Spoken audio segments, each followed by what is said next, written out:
Although I would like the fame and the fortune, in reality, all I need is just a portion of God's kingdom to be satisfied. I need God, so I strive. I make great efforts to be alive, not only physically, but spiritually as well.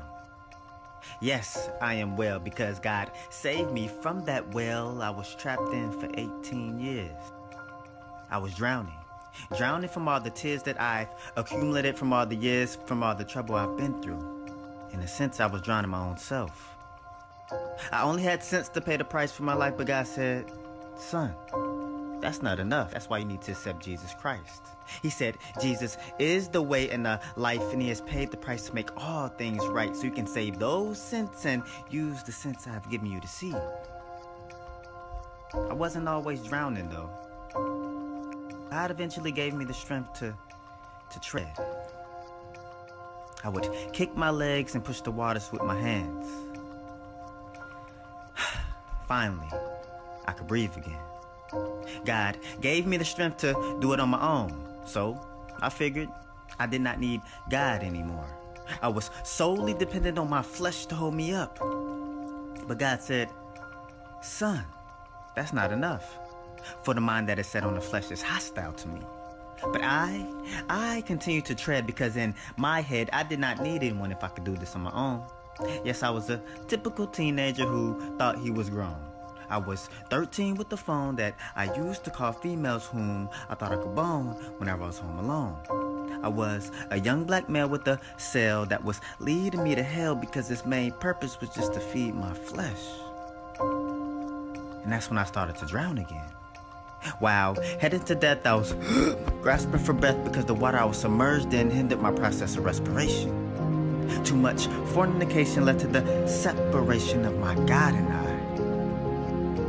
Now let's put the emphasis on I. I is singular, meaning one. And God has said you are not the one, but you're a part of one body, so I need you to do your part to make it work. He says, son, you can't do the work I have for you while playing in dirt. He says, son, I'm trying to prepare you for the world. You have been submerged in this water all this time, not being able to breathe. But yet, you still have life. And now that I gave you a bit of independence, you thought you didn't need me. He said, but I am God. I seen you while you were under the fig tree. You see, you're like a fetus in an amniotic sac. You have been alive because you were solely dependent on me, but you did not realize that I was your source of respiration. Not only respiration, but I am here for restoration as well. So even if you die, if you accept Jesus Christ, you will still have life. And that's when it hit me. I realized that I was not alone in this well I was in.